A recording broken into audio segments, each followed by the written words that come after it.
O Senhor esteja convosco. Ele está no meio de nós. Proclamação do Evangelho de Jesus Cristo segundo São Mateus. Glória a vós, Senhor. Naquele tempo, depois da multiplicação dos pães, Jesus mandou que os discípulos entrassem na barca e seguissem à sua frente para o outro lado do mar, enquanto ele despediria as multidões. Depois de despedi-las, Jesus subiu ao monte para orar a sós. A noite chegou e Jesus continuava ali sozinho.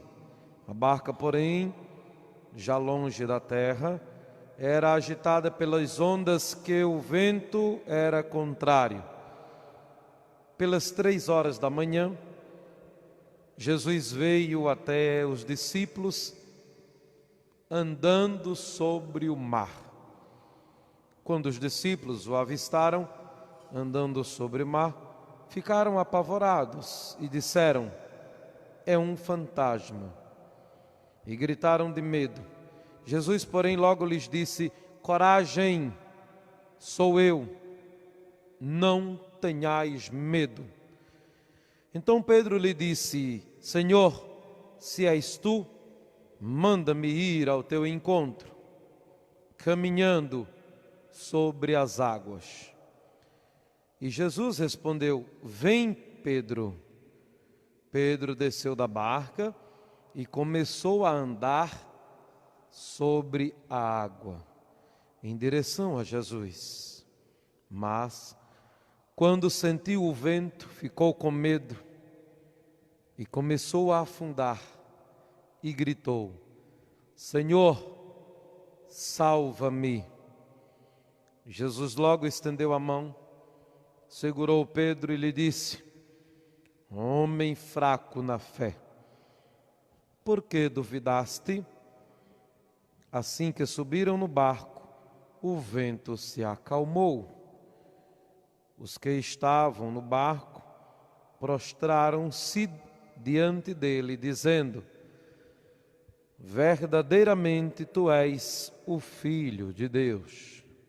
Palavra da salvação. Glória a vós, Senhor.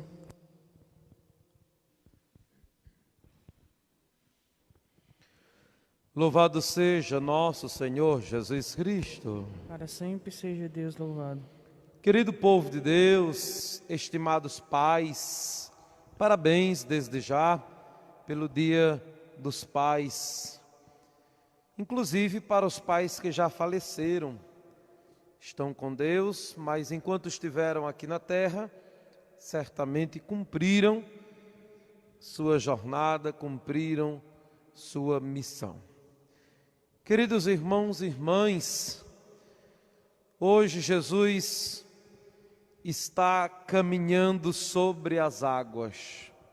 Estamos no capítulo 14 do Evangelho conforme Mateus, versículos 22 a 33. Caminhando sobre as águas, Jesus vai ao encontro dos discípulos. Depois de um dia de trabalho, depois de um dia de cansaço, de atender a multidão, diz o Evangelho de Mateus que Jesus foi para o monte rezar um pouco, falar com o Pai. Isso nos faz lembrar a primeira leitura tirada do livro dos Reis, em que o profeta Elias subiu ao monte Horebe também para rezar. O monte, a subida ao monte, é sinal de busca de santidade, de restaurar as forças, de renovar a coragem, o vigor da fé, da vida, restaurar as energias para seguir em frente. Lembremos-nos que o profeta Elias estava cansado, abatido, e ele subiu ao monte para renovar as suas forças, pois a missão dele era árdua e exigente. E de fato lá na montanha, conforme o capítulo 19 do livro dos Reis, o primeiro livro dos Reis. No silêncio e na brisa leve, Elias sentiu a presença de Deus. Não foi na agitação, no vento impetuoso, nem foi no fogo, mas na brisa leve. E isto aqui traz um ensinamento para os pais. Querido papai, caro filho, não é na agitação que você vai encontrar a solução dos problemas da sua vida, da sua casa, do seu lar. Não é no grito que você vai transformar o seu filho. Não é na tempestade que se faz dentro de casa que o pai vai conseguir colocar ordem ali no seu rebanho. Mas é, sobretudo, na sabedoria, no entendimento, no diálogo. Mas, principalmente, o pai vai encontrar a saída, a solução, o caminho, a porta aberta para conduzir os seus filhos. O pai vai encontrar à medida que ele busca o Senhor. É preciso subir o monte, como fez o profeta Elias, quando o pai estiver cansado, abatido, preocupado, estressado, decepcionado com alguns filhos. Quando o pai assim se sentir, onde o pai deve buscar a saída? Numa mesa de bar? De jeito nenhum, está lascado se assim o for. Às vezes o pai diz, vou tomar uma para esfriar a cabeça. Vai piorar, seu besta. Volta embriagado, agressivo, violento, aí briga com o filho, briga com a esposa, com os vizinhos e aí perde a paz. É na mesa de jogo que o pai vai buscar a solução para desestressar? Também não. Escute bem. É no encontro com o Senhor, na oração, na busca para renovar as suas forças em Deus, que o pai vai encontrar a sabedoria, a força necessária para ir com aquele jeito que só o pai tem, conduzindo a sua família, tendo a paciência, muitas e muitas vezes perdoando o filho rebelde, desobediente, 1, 2, 3, 70 vezes se necessário for. Mas lembre-se, papai, não adianta fazer tempestade. Quanto mais você se agita, mais os filhos se dispersam, mais a casa tende a cair. O pai precisa lançar mão da autoridade paterna dada por Deus. E esta autoridade começa com o silêncio, saber escutar o filho, saber falar na hora certa. Não é um toma lá da cá, um diz, outro responde, como dois coleguinhas que estão no campo de futebol, disputando uma bola. Pai é pai, autoridade deve ser exercida com respeito, com amor, com carinho, com ternura, com determinação, usando a palavra certa na hora certa. Mas é preciso subir o monte, é preciso buscar a Deus em oração, na comunidade, na igreja, na pastoral, na Sagrada Escritura, para que o pai possa ter conteúdo para orientar o filho. Como que um pai vai sustentar o filho nos princípios, nos valores, nos aconselhamentos, se o pai não tiver o que oferecer? Se quando o filho precisa de uma palavra, o pai não tem, que muitas vezes nem perto do filho está. Então, como o profeta Elias subiu ao monte Horebe para restaurar as suas forças, assim deve fazer o pai quando as coisas não estão bem na família. Busque a Deus, mude as suas atitudes, afaste-se daqueles que não contribuem para a formação dos seus filhos, da sua família. Jesus caminhou sobre as águas, os discípulos estavam agitados. Capítulo 14 do Evangelho de Mateus, estavam agitados porque o vento era contrário, havia tempestade na barca, os discípulos estavam assustados e com medo, e quanto mais eles se assustavam, mais a barca parecia afundar. É assim a casa da gente, é a família. Quanto mais as pessoas se agitam, quanto mais discutem, quanto mais brigam, quanto mais gritam um com o outro, quanto mais xingam, quanto mais se agridem, mais a barca afunda. Não é esta a saída, não é este o caminho. Pais e filhos, marido e mulher, irmãos, família, calma, respire fundo, confiem no Senhor, busquem restaurar as forças em Deus. Nos momentos difíceis, é Ele o nosso rochedo, é Ele aquele que navega conosco, é Ele quem acalma os ventos e as águas agitadas do nosso coração, da nossa cabeça, da nossa casa, da nossa família, da nossa história. Diz o Evangelho de Mateus que os discípulos estavam assustados e quando Jesus veio caminhando sobre as águas, esta palavra de Jesus é muito importante, guarde ela no coração, leia com seus filhos em casa, capítulo 14, versículo 26. Quando os discípulos o avistaram andando sobre o mar, ficaram apavorados. Jesus, porém, disse: coragem, sou eu, não tenhais medo.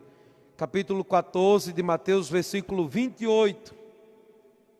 Coragem, sou eu, não tenhais medo. Versículo 27 e 28. Meus irmãos e minhas irmãs, esta palavra do Senhor é dirigida a cada um de nós hoje, nesta fase de pandemia da Covid-19, mais de 100 mil mortos no Brasil, que coisa terrível, são vidas, jovens, adultos, idosos, cada um tem uma história, uma família, quantas lágrimas nos lares do Brasil inteiro. O Senhor diz a cada família, a cada pessoa que sofre com esta pandemia e com as mortes que estão acontecendo, o Senhor diz: coragem, coragem, não tenhais medo, sou eu que estou convosco. E esta palavra é dirigida aos pais hoje em especial. Não tenha medo de ser pai. Tem tanto homem que se acovarda, que foge da notícia de ser pai, quase que como o diabo foge da cruz, quando na verdade o homem que gera um filho deveria estar feliz por esta dádiva. Você sabia que ser pai é uma dádiva, é um dom de Deus? É extraordinário a capacidade do homem e da mulher de gerarem um filho, uma nova vida. Por isso que o pai deve ser feliz, porque gerou uma vida. Deve ser orgulhoso pelo filho que tem. Agora, é claro, o pai precisa assumir com responsabilidade. Não é somente gerar e abandonar, não. O pai tem que cuidar, tem que orientar, tem que estar presente, tem que transmitir ao filho esta confiança. Filho, eu estou contigo, filho, você não está sozinho.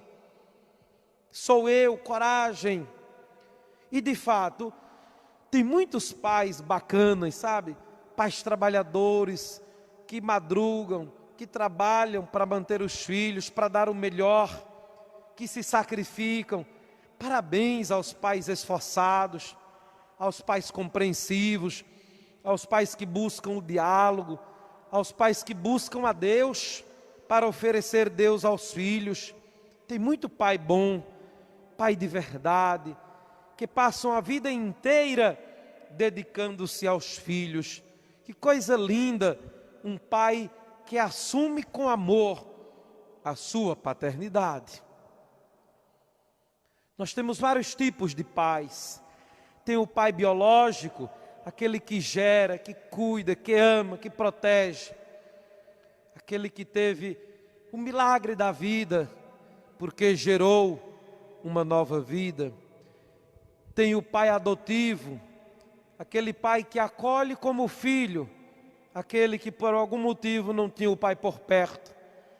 O pai adotivo que toma o menino nos braços e diz: você agora é meu filho, o pai adotivo.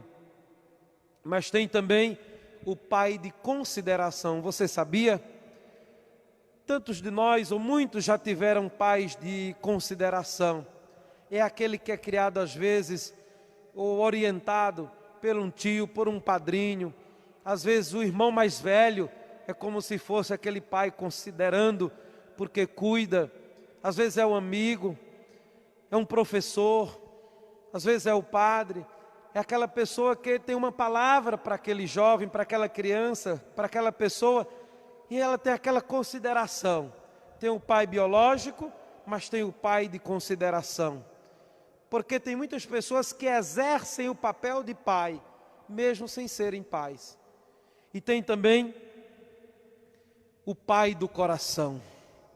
O pai do coração é aquele, ou melhor, muitas vezes aquela mãe que é pai e mãe, porque teve que se virar sozinho com o filho, porque na hora de orientar, de corrigir, era a mãe que estava por perto. Interessante que muitas vezes, quando o filho faz tudo direitinho, quando o filho tira nota boa, quando faz o gol no final do campeonato, o pai bate no peito e diz: é meu filho. Olha, tá vendo, compadre? Esse ali é meu filho. Eita. Agora, quando o filho entorta assim a barra, quando dá errado, quando apronta na escola, que vem um recadinho para os pais se justificarem lá, defender o filho, aí o pai olha para a mulher e diz: ei, teu filho está dando problema, vai lá. Interessante, né? Quando o filho ia bem, era meu filho. Agora, porque precisa de ajuda, aí é a mulher que se vira, é a mãe que se vira. Aí o homem tem vergonha, tira o corpo de banda e diz: é teu filho, está dando problema. Se tivesse dando certo, aí era meu. O pai precisa partilhar em tudo a criação do filho, não somente receber as alegrias e boas notícias, mas a responsabilidade compartilhada dentro e fora de casa. Queridos irmãos e irmãs, tem tantos filhos que sofrem porque não tiveram o pai por perto, ou porque o pai morreu muito cedo e se criou sem ter a oportunidade de dar aquele abraço, de conhecer o pai, ou simplesmente porque o pai fugiu da responsabilidade e o filho sente falta. Quantos filhos no dia de hoje não podem dizer: meu pai, está aqui o presente, porque não tem o pai por perto. Mas não fique triste não, se porventura você tem alguma tristeza, mágoa, alguma revolta, algum sentimento de ausência do pai, ou porque ele morreu já, está com Deus, ou porque ele foi ausente, ou porque ele não lhe assumiu, não fique triste, porque nós temos um pai que vale por todos esses aí, que é o nosso Pai do céu. Coloque sua vida, sua história, seus sentimentos no colo do Papai do céu. Não viva em função dos sentimentos ruins. Não é porque seu pai não lhe deu um bom exemplo que você vai ser um péssimo exemplo. Pelo contrário, faça a diferença. Permita-se dar a volta por cima, se refaça, se reconstrua. Mostre para si mesmo que você pode ser melhor do que aquele que lhe rejeitou. Não use como desculpa o sofrimento, a carência, a revolta interior. Não use como desculpa para você dar errado na vida, para você abandonar os seus propósitos. Não, insista, tente, lute, você alcançará os seus sonhos. E lá onde o seu pai estiver, de alguma forma, aqui ou no céu, um dia ele vai olhar para trás e vai ter orgulho do menino que ele ajudou, que ele instruiu, que ele educou, ou ele vai ter orgulho do menino que ele abandonou. Meu filho foi muito mais do que eu imaginei, foi muito mais do que eu ajudei. Meu filho me ensinou a ser pai. Por isso, meus irmãos e minhas irmãs, lembrem-se, quando a tempestade parecer que não vai parar, quando o vento for contrário, quando os mares estiverem agitados dentro da tua casa, na tua relação com teus filhos, lembrem-se dessa palavra do Senhor: coragem, não tenhais medo. E quando Jesus sustentou na mão de Pedro, porque Pedro começou a afundar, ele duvidou, e onde Pedro buscou ajuda, Pedro simplesmente estendeu as mãos e disse: Senhor, ajuda-me, salva-me. Esta deve ser a prece de todo pai, quando não estiver dando conta do filho. Busque a Deus, volte-se para o Senhor, não se volte para a ignorância, para a bebida, não se volte para a indiferença, não fuja da responsabilidade. Quando começar a perder o rumo do filho, levante a mão para o alto e diga: Senhor, salva-me, dai-me sabedoria e ajuda teu filho também a buscar a Deus. Em seguida, quando Jesus se aproxima do barco, o vento se acalma, as ondas param e tudo volta a ter paz. Porque onde Jesus está presente de verdade, a paz reina. Onde os pais buscam a Deus verdadeiramente, a paz reina. Onde os filhos obedecem a Deus verdadeiramente e escutam os pais, a paz reina. Não é tão difícil ser feliz, não é tão difícil viver bem. Acontece que o ser humano tem uma mania de querer complicar as coisas. A vida é simples, não é tão impossível. Essa história de dizer que a felicidade é coisa passageira, que seja feliz enquanto dure, não é verdade. A felicidade pode ser duradoura, sim. A paz pode ser duradoura. Uma família pode viver bem a vida inteira. Os pais e filhos podem se relacionar bem. Depende de usar a sabedoria e de não complicar as coisas. Quando o filho escuta mais os colegas da rua do que o pai, está complicando as coisas. Quando o filho não dá atenção às orientações da família, está complicando tudo. Quando o pai dá mau exemplo, passa o final de semana fora e aí deixa a mulher e os filhos abandonados, o pai está complicando as coisas. Está dando motivo para destruir a sua família. Quando o filho tem vontade de vir à igreja, mas o pai não traz e a mãe também não, os pais estão complicando tudo. Não complique, simplifique, tenha a satisfação de ser feliz. Não é tão difícil assim, repito, ter essa calmaria. Mesmo quando vêm os ventos contrários, a gente enfrenta quando está junto, quando está unido, quando está em paz. Parabéns a todos os pais, felicidade, força, coragem, sabedoria, e que Deus dê o reino do céu por descanso a todos os pais que já partiram. Alegrai-vos no Senhor, confiai, o Senhor está conosco, não tenhais medo.